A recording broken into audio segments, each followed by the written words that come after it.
Welcome to Wallace and Wire. Today, we're talking about Henry Teo's urgent call for a leadership change within the Ministry of Education. And look, this isn't just some mild suggestion. It's a direct political demand. He's calling for the removal, the immediate removal, of Education Minister Fadhlina Sidek and Deputy Minister Wong. It's a very strong move, yes. Henry Teo, who's the Selangor chairman for Party Gerakan Rakyat Malaysia, he's framing this demand very clearly. He believes these recent, frankly, appalling incidents in schools are just undeniable proof that things aren't working. Proof of what exactly? Failure. Systemic failure, according to him. Dereliction of duty, incompetence in managing education matters. That's the core of his accusation. It's a serious charge. He's Yeah. essentially saying the people at the top, they just can't guarantee the safety of students anymore. And that hits hard because, well, schools have always been seen as the safest places, haven't they? Like the one place you shouldn't have to worry. Exactly. That's the narrative shift he's highlighting.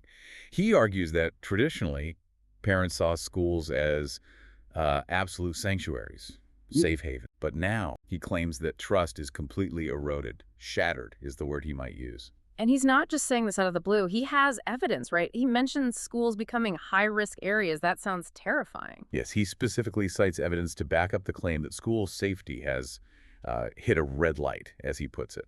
He brings up two major incidents that everyone remembers. Firstly, that widely publicized case, the Zara event. That was a real wake-up call for many. I remember that. And then he connects it directly to the more recent incident involving a 15-year-old female student down in Malacca. His point is, these aren't isolated tragedies. They're part of a pattern, a worsening crisis happening under the current ministry leadership. And politically, this is causing waves. You mentioned Party Gerakan Rakyat Malaysia and Selangor. Oh, absolutely. Teo stated they received significant public feedback. Protests, expressions of deep disappointment, even anger, all directed at how the ministry is perceived to be handling or mishandling these ongoing safety issues. He seems to be tapping into real public anxiety here. So he's channeling that anger into a political demand. Precisely. By highlighting the public outcry, he builds the case for accountability. He's asserting that both Minister Fadhlina Sidek and Deputy Minister Wong, well, they simply cannot avoid responsibility for this string of events. The resignation call is the ultimate consequence he's demanding for these failures. Okay, but let's be frank. Party Gerakan Rakyat Malaysia isn't in the government coalition. How much real power do they have to force resignations? Is this more about maybe scoring political points, putting pressure on? Well, it's certainly strategic. You're right, they don't have the numbers in Parliament for, say, a no-confidence vote. But their leverage here comes from public opinion. Children's safety is a deeply emotional issue for everyone. By demanding resignations based on this, KO forces the ministers onto the defensive. They have to publicly justify their record. He's using the weight of these tragedies to question the government's commitment, really. Right, makes sense. Put them on the spot.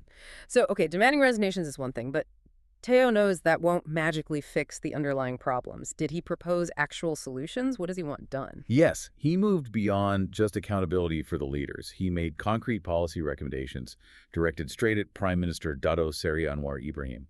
The aim is immediate action to beef up campus security systems. Like what specifically? Two main things. First, personnel. He wants an immediate increase in the number of trained security guards in schools across the country.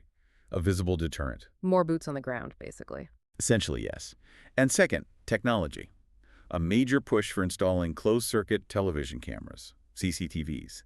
Not just anywhere, but in key critical areas within every school campus. Okay, CCTVs. Where exactly does he want them? He must have specified. He did. He listed classrooms, auditoriums, school canteens, and the main corridors. Pretty comprehensive coverage. Wow, okay. Classrooms, canteens, main hallways. That's a massive undertaking. We're talking thousands of schools nationwide. Did he give any idea of the cost or how quickly this could even happen? That sounds incredibly expensive. He didn't detail the cost figure itself, but he tackled the money issue directly, which arguably is a very clever political move. Teo pointed out that the Ministry of Education received a, quote, substantial allocation for the 2026 financial year, a very large budget. Ah, okay. I see where this is going. Exactly. He explicitly says, given these funds, there's basically no reason not to allocate a specific portion to campus security, especially for installing CCTVs. So he's preempting the we don't have the budget excuse. He's saying the money is there, it's just about priorities, making it a question of political will, not financial capability. If they delay, it looks like they're choosing not to prioritize safety. That's precisely the framing. It Fine. turns it into a fiscal accountability challenge. But his demands didn't stop at just money and cameras.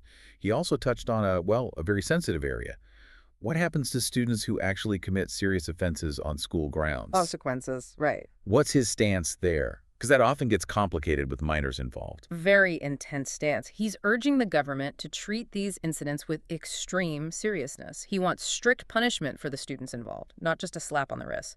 Specifically to act as a deterrent. He used a specific phrase, meaning punish one to warn others. Setting an example, yes. He seems genuinely concerned about a broader societal trend, about consequences losing their meaning for young offenders.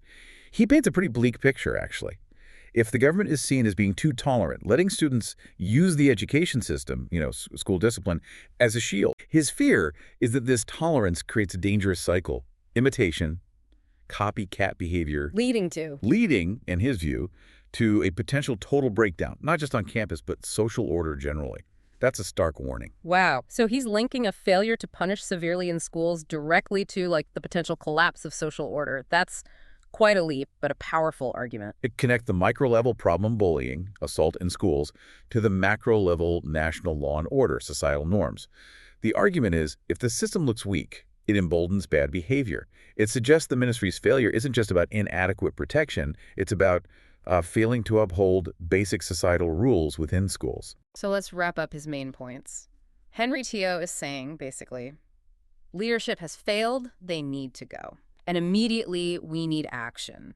More security staff, CCTVs everywhere, funded by the existing budget, and, crucially, real consequences for offenders to stop things spiraling out of control. Is that about right? That captures the essence of his message, yes. It's a call for immediate, decisive action, starting right at the top, to rebuild public confidence. It is worth noting, though, while he was very critical of the ministry, he did acknowledge the police efforts. Oh, what did he say about them? He thanked the police for their actions in handling the specific cases he mentioned, and he urged them to resolve these cases quickly, justly, and responsibly, which is important, for closure for the victims and trying to restore some public faith, at least in the law enforcement aspect. Right. But it does leave this big question hanging, and maybe this is something for you, our listeners, to think about. When you have a crisis like this, widespread concerns about school safety, needing huge investment, where does the buck ultimately stop? Is it solely on the education ministry? Or do individual schools bear more responsibility? Or perhaps does it need the Prime Minister's office to step in directly to force change? What do you think? It's definitely a complex web of accountability. But one thing's clear. The political pressure Henry Teo is applying means this issue isn't going away. The potential political cost of not acting might now be seen as higher than the actual financial cost of fixing the infrastructure. Remember to like and subscribe for more videos like this.